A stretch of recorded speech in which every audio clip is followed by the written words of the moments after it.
तो hey guys and welcome back to 1M UFC your daily dose of Manchester United. और देखो यार, आपको सब्सक्राइबर काउंट दिख रहा होगा जो कि नहीं बढ़ रहा है। और मैं शिकायत नहीं कर रहा हूं, बट मैं रिक्वेस्ट कर रहा हूं कि आपकी रिस्पॉन्सिबिलिटी बनती है। अगर आप एक कंटेंट क्रिएटर के चैनल पर आ रहे हो, अगर आप उस कंटेंट से रिलेट कर पा रहे हो, तो आप उस चैनल को सब्सक्राइब करो। हमारे चैनल की ग्रोथ बिल्कुल रुक चुकी है। We were flying high before the start of December, but दिसंबर के महीने में सब्सक्राइबर काउंट ना के बराबर बढ़ा है। तो do make sure that you are subscribing to 1MEFC, you are hitting that bell icon, and आपका टारगेट होना चाहिए कि इस चैनल को जल्दी जल्दी 10K तक लेके जाएं। साल के एंड तक ले जा सकते हो अगर आप अपनी जिद पर उतर आओगे, बट रियलिस्टिकली अगर मैं बात करूं, we can hit at least 9K subscribers. तो आज का टॉपिक है मैनचेस्टर यूनाइटेड वर्सेस न्यूकासल। 13 सितंबर 2021, वही दिन जब 12 साल के बाद बड़े भैया की घर वापसी हुई थी। वही दिन जब ओल्ड ट्रैफर्ड झूम रहा था। मैनचेस्टर में उनके आने से पहले एक अलग सी फीलिंग थी, क्योंकि Ronaldo was heading to Manchester City. ऐसी न्यूज़ उड़ा दी थी, ऐसा हवा उड़ा दिया था। और उसके बाद जब फाइनली सोल्शायर की वो प्रेस कॉन्फ्रेंस, अभी भी मुझे याद है, मैं अपने ऑफिस में बैठा हुआ था, and I was literally in tears, क्योंकि लोग उससे क्वेश्चन पूछ रहे थे कि रोनाल्डो अगर सिटी चला गया तो क्या होगा, ये होगा वो होगा। सोल्शायर ने उस प्रेस कॉन्फ्रेंस में एक लाइन बोली थी जो कि मेरे दिल को छू गई, कि if he is ever going to leave Juventus he knows that we are here. और within the next 20 minutes United के इंस्टाग्राम पेज पर ऑफिशियल अनाउंसमेंट आया कि he is coming home, and बड़े भैया वाज कमिंग होम। और जब Ronaldo गए थे, तब मैं क्लब के साथ बना रहा, क्योंकि अल्टीमेटली जो जर्नी शुरू हुई थी एक प्लेयर की वजह से, वो इवेंचुअली कन्वर्ट हो गई एक क्लब के लिए। ठीक है, क्योंकि रीजन तीन थे: रोनाल्डो, सर एलेक्स और वेन रूनी। बट अल्टीमेटली मैंने क्लब के साथ रुकने का तय किया। एंड जब 12 साल तक मैंने उसको दूसरे क्लब्स में खेलते देखा, हर साल रूमर्स आते थे कि रोनाल्डो आएगा नहीं आएगा, पता नहीं है। एंड अल्टीमेटली जब फाइनली 12 सितंबर को Cristiano Ronaldo was back in that famous Old Trafford turf, way with Manchester United as United player, दिन बन गया मेरा। मतलब वो सपना जो था एज यूनाइटेड फैन, वो मैंने देख लिया, पूरा कर लिया। अब रियलिटी आ चुकी है। उस दिन Ronaldo scored the brace against the same opponent that we are going to play tomorrow, that is Newcastle. Newcastle वो दुनिया का सबसे रिचेस्ट क्लब है। ये बहन के लौड़े रेलीगेट होंगे। मैं बता रहा हूँ, ये बहन के लौड़े रेलीगेट होंगे, क्योंकि इनके बस की नहीं है। क्लब खरीदने से आप क्लब का फॉर्च्यून चेंज तब तक नहीं कर सकते जब तक आप उसमें राइट प्लेयर्स लेकर नहीं आते। And at the moment Newcastle are shitting themselves, and they are, मतलब एट द लास्ट यार क्या कर सकते हैं। यहाँ से अगर ओवरटर्न कर दी ना सिचुएशन, भाई इतिहास रच जाएगा लिटरली। मतलब वो लकीएस्ट एस्केप जो कह सकते हैं ना, वो हो जाएगी। अब कल जब हम न्यूकासल के अगेंस्ट खेलेंगे, तो सिलेक्शन टीम का क्या हो सकता है, रिकॉर्ड्स किसके फेवर में है, क्या अभी टीम की सिचुएशन है, क्या ओपोनेंट्स की सिचुएशन है। तो मैं ये बात बता दूं कि रोनाल्डो फिट है, कवानी फिट है, रफाल वरान फिट है, पॉल पॉगबा फिट है। तो पूरा स्क्वाड अवेलेबल है सिलेक्शन के लिए मैनचेस्टर यूनाइटेड की तरफ से। वहीं न्यूकासल में भी कोई इंजरी स्कैर नहीं है। Their squad is fully fit, and उनमें भी कोई कोविड के अभी क्राइसिस नहीं शुरू हुए हैं। So it is a very good sign. And finally, after 14 days of long break, we will be seeing our beloved Manchester United back in action. अब रिकॉर्ड्स की अगर मैं बात करूं, तो यूनाइटेड ने एक्चुअली पूरे प्रीमियर लीग की हिस्ट्री में किसी भी टीम ने एक सिंगल ओपोनेंट के अगेंस्ट इतने गोल स्कोर नहीं किए हैं जितना कुत्तों की तरह रोनाल्डो कह रहा हूं मैं, जितना कुत्तों की तरह यूनाइटेड ने न्यूकासल को पेला है। 112 Premier League goals against a single opponent. Only Arsenal has scored these many goals and exactly the same number of goals against Everton. भाई यार, कम ऑन। मतलब कितनी कितनी गंदी तरीके से पेल रखी है। एंड अगर मैं रोनाल्डो की बात करूं, तो रोनाल्डो के करियर की इकलौती हैट्रिक यूनाइटेड कलर्स में अगर किसी टीम के अगेंस्ट आई थी, तो वो थी न्यूकासल। रोनाल्डो के होम कमिंग मैच में उन्होंने ब्रेस मार दिया न्यूकासल के अगेंस्ट। तो अभी तक रोनाल्डो के ओवरऑल करियर में प्रीमियर लीग में न्यूकासल के अगेंस्ट रोनाल्डो ने स्कोर किए हैं 7 गोल, मोर देन एस्टन विला जिनके अगेंस्ट उन्होंने स्कोर किए 8 गोल्स। अब रैल्फ के अंडर जो अभी सिनेरियो बना हुआ है, विच is a very confidence boosting thing, कि दोनों ही गेम्स में यूनाइटेड ने क्लीन शीट हासिल की है, दोनों ही गेम्स में यूनाइटेड ने विक्ट्री हासिल की है। और अभी तक की हिस्ट्री में कोई मैनेजर ऐसा नहीं गया है जो कि प्रीमियर लीग में न्यूली अपॉइंटेड मैनेजर 3 गेम तक जीता हो गेम्स और विद अ क्लीन शीट जीता हो। तो Ralph could be the very first manager जो ये काम करके दिखा सकता है। अब यूनाइटेड की अगर लीग पोजीशन की बात करूं तो यूनाइटेड सफर कर रही है भाई, आप खुद देख लो अपनी स्क्रीन पर यूनाइटेड का क्या हाल है, और उनसे ऊपर बैठी टीमें कितना खुद को बैलेंस किए हुए हैं। और अभी इवेंचुअली पता है बात क्या आ चुकी है कि Spurs are picking up their form and Arsenal are picking up their form. तो अगर यहां से यूनाइटेड सीरियस नहीं होती है तो बहुत ही ज़्यादा दिक्कतें शुरू हो जाएंगी मैनचेस्टर यूनाइटेड के लिए, और स्पेशली उन प्लेयर्स के लिए जिनका करियर रिवाइव करना थोड़ा सा मुश्किल हो पा रहा है। प्लेयर्स लाइक जेजे लिंगार्ड, क्योंकि अभी अगर उसने सही टाइम पर विंटर मूव नहीं लिया या फिर जो भी वो करना चाह रहा है वो नहीं लिया, या एंथनी मार्शल, तो उनको मूव हासिल करने में बहुत दिक्कतें फेस करनी पड़ सकती हैं। अब अगर मैं इस गेम की बात करूं तो यूनाइटेड को क्या एक्सपेक्ट करना चाहिए, या हम फैन बेस को क्या एक्सपेक्ट करना चाहिए, क्योंकि देखो यार, कोविड के बाद बॉडी उस तरह से रिएक्ट नहीं करती जैसे आप एक्सपेक्ट करते हो प्लेयर से।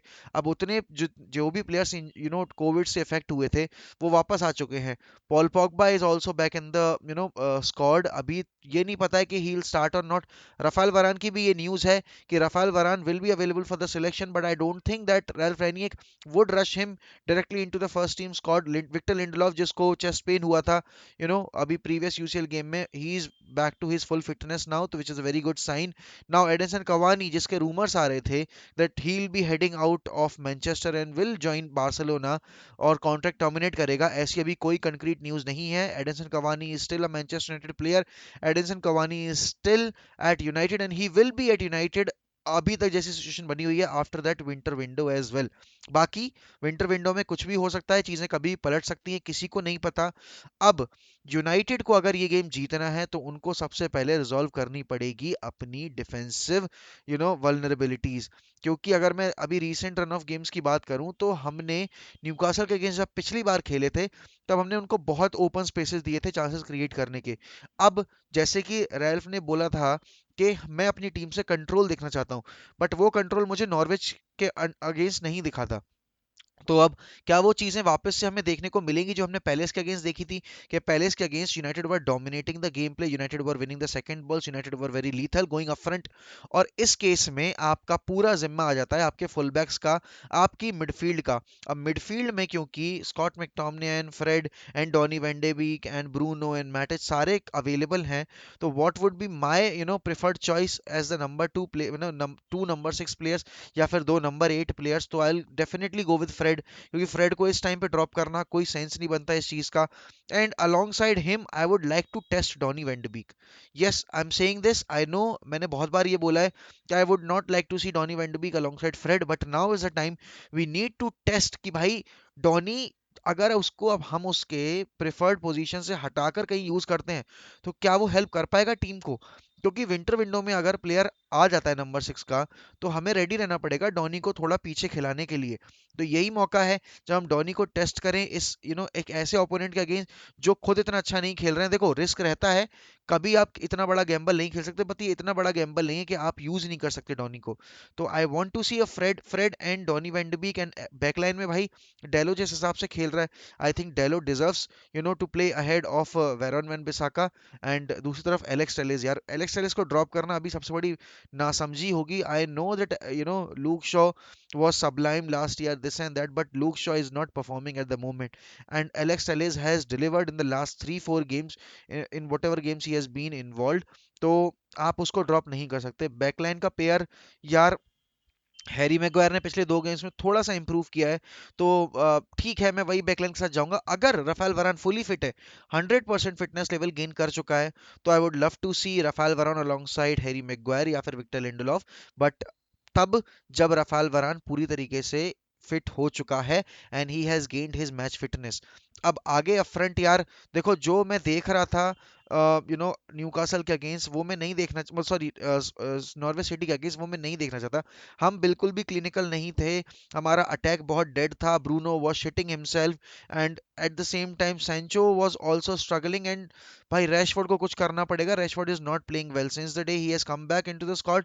आई डोंट फील लाइक कि वो उस लेवल पे परफॉर्म कर रहा है जैसे मैं एक्सपेक्ट कर रहा था कि इंजरी रिकवरी के बाद वो करेगा। अब इस सब में फंसता कौन है, सारी गाज गिरा देते हैं लोग रोनाल्डो के ऊपर, बट रोनाल्डो तब अच्छा खेल पाएगा जब उसके आसपास के प्लेयर्स भी उसके लेवल पे जाके परफॉर्म करेंगे। अब Bruno in the last 3-4 games hasn't performed well. Sancho is picking up the form now. If Cavani is fully fit and Cavani is match ready, रखो दोनों को भाई। I want to see Cavani and Ronaldo playing up front, and on the wide side you need to play Bruno, and on the right hand side you need to play Sancho. सही है, 4-2-2-2 की formation में जा रहे हो, कोई issue नहीं है। You will beat the shit out of Newcastle because you have got quality now, because आपका पॉल पॉगबा भी वापस आ चुका है, you have got Anthony Martial as well, you have got Greenwood as well, you have got Rashford, you have got Donny. तो players हैं आपके पास, even you have got Mata as well on the bench. तो मुझे नहीं लगता कोई दिक्कत आनी चाहिए इस गेम में यूनाइटेड को। अब न्यूकासल के लिए दिक्कत वाली बात यह है कि अगर वो यहाँ से रेलीगेट हो जाते हैं, तो वो जो उनके बोर्ड का टारगेट है, जो बोर्ड अचीव करना चाहता है, वो कहीं ना कहीं संकट में आ जाएगा, क्योंकि अल्टीमेटली उनको सरवाइव करना पड़ेगा। तब जाकर वो रीबिल्डिंग फेज उनका शुरू होगा। अगर वो गलती से रेलीगेट हो गए इस सीजन, तो भाई उनके लौड़े लग जाने हैं, और ऐसे लगेंगे कि उनको 2 सीजन तक कोई प्लेयर, बड़ा प्लेयर नहीं आना चाहेगा उनके क्लब में। तो पहले तो उनको रेलीगेशन अवॉइड करना है, और तब जाकर एडी हाउ को ये सोचना है कि अब अगला स्टेप क्या है। क्योंकि अल्टीमेटली मेरे हिसाब से तो एडी हाउ को इसलिए रखा गया है कि वो इनको सरवाइव करा दे प्रीमियर लीग में, क्योंकि अगली साल कोई अच्छा मैनेजर वो लेकर आएंगे और उसके बाद वो स्क्वाड बिल्डिंग अपना फेज शुरू करेंगे। बट अभी सबसे इंपॉर्टेंट चीज ये है कि न्यूकासल को आने वाले गेम्स में कम से कम पॉइंट्स ड्रॉप करने हैं, और वो रेलीगेशन जोन से बाहर निकल कर आना है। अगर वो 17th भी फिनिश करते हैं, या फिर वो 16th भी फिनिश करते हैं, तो उनके लिए बहुत अच्छा सीजन रहेगा, जिस हिसाब से अभी तक का उनका गेम प्ले रहा है। दूसरी तरफ अगर मैं कैलम विल्सन की बात करूं, तो he is that one person जिसको यूनाइटेड को कंटेन करना पड़ेगा, एंड दूसरा नाम है सेंट मैक्सिमन। तो वहां पर दिक्कतें हो सकती है, क्योंकि वो भाई he is such a skilful player, he is such a मतलब फ्लॉलेस तो नहीं बोलूंगा, कमियां हैं उसके गेम प्ले में, बट भाई वो ग्लाइड करता है पिच पे, लाइक लिटरली उसको देखने में बहुत मजा आता है। और ऐसा टैलेंट अगर किसी बड़े क्लब में खेलेगा, तो उसको और ज्यादा मदद मिलेगी। तो देखने वाली बात होगी कि यूनाइटेड किस अप्रोच के साथ उतरती है। यूनाइटेड को गेम जीतने पड़ेंगे, क्योंकि United can not afford to drop points any more, अगर उन्हें अगली साल चैंपियंस लीग का स्पॉट बुक करना है, और अगर वो अभी भी होपफुल हैं कि वो चैलेंज कर सकते हैं लिवरपूल को, चेल्सी को, एंड इवन मैन सिटी को यहाँ से, तो उसके लिए उन्हें लगातार अपने आने वाले 15 गेम जीतने पड़ेंगे, एंड 15 गेम कम से कम जीतने पड़ेंगे। तब जाकर लोग आपको, और आप खुद आपको अपने आप को बोल सकते हो कि नहीं, I am in contention for the title, या फिर I am contention to finish at least second in the league table या third in the league table.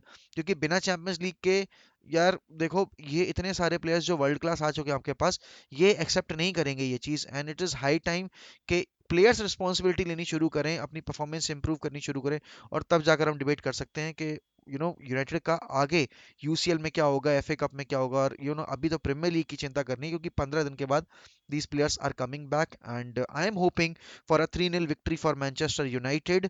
It's an away turf, United का रिकॉर्ड अच्छा रहा है अवे टर्फ पर, 1-2 game अगर मैं हटा दूं।